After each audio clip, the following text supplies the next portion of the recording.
बिस्मिल्लाहिर्रहमानिर्रहीम। अस्सलामु अलैकुम। इक़रा वॉइस कॉलेज में MCQs के सेशन में आपको खुशामदीद कहते हैं। वीडियो लेक्चर के हवाले से ये फर्स्ट ईयर कॉमर्स का MCQs सेशन है। इसमें जो इकनॉमिक्स हम देख रहे हैं, इकनॉमिक्स में आज ये वीडियो लेक्चर नंबर 9 है। डिमांड का chapter number 4। If demand of a commodity is elastic and price decreases the total expenditure. अगर किसी चीज़ की डिमांड जो है वो इलास्टिक है, ज़्यादा असर ज़्यादा तासुर लेने वाली है प्राइस का, तो जब प्राइस का ज़्यादा तासुर लेगी तो चेंज भी ज़्यादा होगा। तो जो है वो उसकी और जब चेंज ज़्यादा होगा तो ज़्यादा चीज़ें ख़रीदेंगे, और जब ज़्यादा चीज़ें ख़रीदेंगे तो हमारा ख़र्चा भी ज़्यादा होगा। लिहाजा एक्सपेंडिचर ख़र्चा हमारा बढ़ जाएगा। ये expenditure method measurement of elasticity of demand professor Alfred Marshall ने पेश किया है।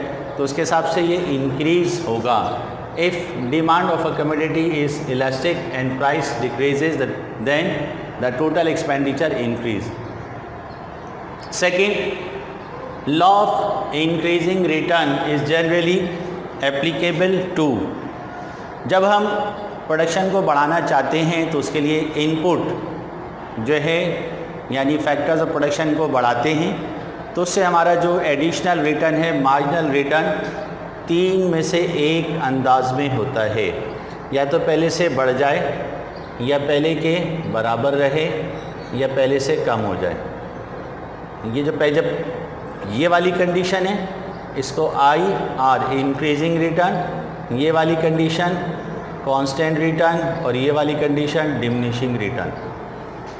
तो मार्जिनल रिटर्न जो बढ़ता चला जाएगा एक लिमिट तक, उसके बाद कांस्टेंट रहेगा, तो ये इंक्रीजिंग रिटर्न कहलाता है। तो इसमें स्टूडेंट यही बात कही जा रही है, law of increasing return is generally applicable to, ये इंडस्ट्री पर अप्लाई होता है। तो इसका जवाब इंडस्ट्री है, एग्रीकल्चर नहीं है, ट्रेड एंड कॉमर्स नहीं है, नॉन ऑफ दिस तो है ही नहीं। The numerical measurement of in elastic demand is, in elastic demand जो है परफेक्ट इन इलास्टिक डिमांड होगी। तो ये हम डायग्राम में पढ़ चुके हैं। परफेक्ट इन इलास्टिक, इसमें तो फिर ये 0 होती है, और इन इलास्टिक में चेंजेस कम होगी।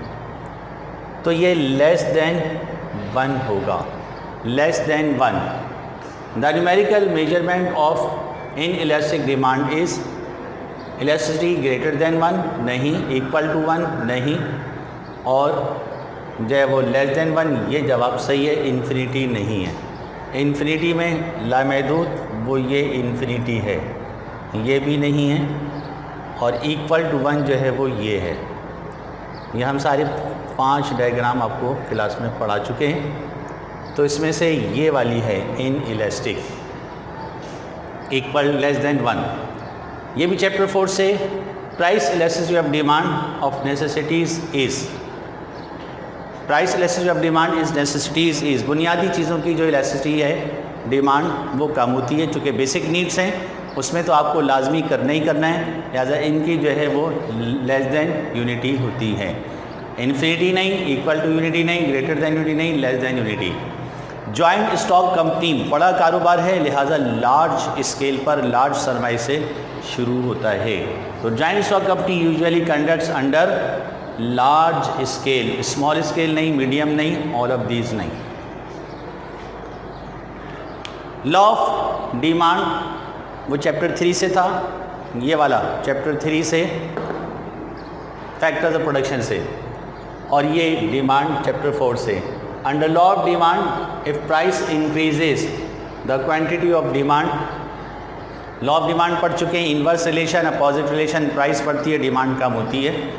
तो इसमें भी जो है वो जब प्राइस इंक्रीज़ होगी तो डिमांड डिक्रीज़ होगी, इंक्रीज़ नहीं, कांस्टेंट नहीं।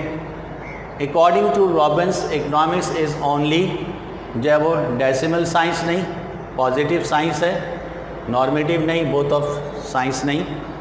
तो पॉजिटिव साइंस में कि दीगर साइंसी उलूम की तरह जैसा है जो का तू बता दिया जाए, यानी जैसे नेचुरल साइंस होते हैं ऐसे जो है वो इकोनॉमिक्स को इन्होंने बना दिया रॉबिन्स ने, उसके हिसाब से लॉ बता दिए गए, लेकिन इनका सॉल्यूशन नहीं। तो ये पॉजिटिव साइंस।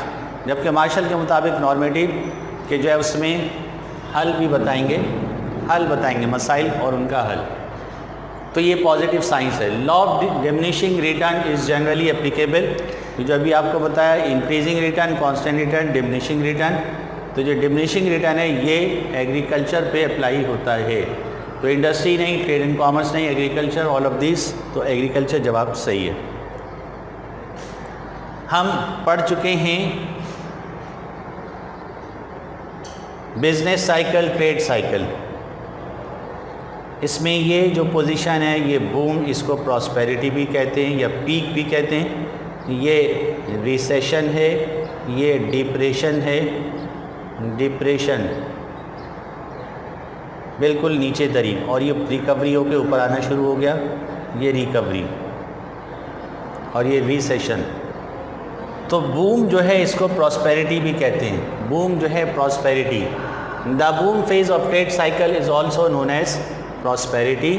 ये जवाब सही है। रिकवरी नहीं है, रिसेशन नहीं है, डिप्रेशन नहीं है। तो जो अपर पोजीशन है वो बूम। तो स्टूडेंट ये इकोनॉमिक्स के आज 10 MCQs और आपको दे दिए गए। इसको आप अपने रजिस्टर पे उतारें, उसको याद करें, कॉपी करें। आप जानते हैं बार बार ये बताई जा रही है, ये बात आपके सामने आ रही है कि जो है वो इस मतलब एग्ज़ाम में जो है वो 50% सेशन जो है वो MCQs का है, लिहाजा इस पर तवज्जो दें, इसको याद करें। बाकी इंशाल्लाह अगले लेक्चर तक के लिए जो है वो अल्लाह हाफ़िज़, अस्सलामु अलैकुम।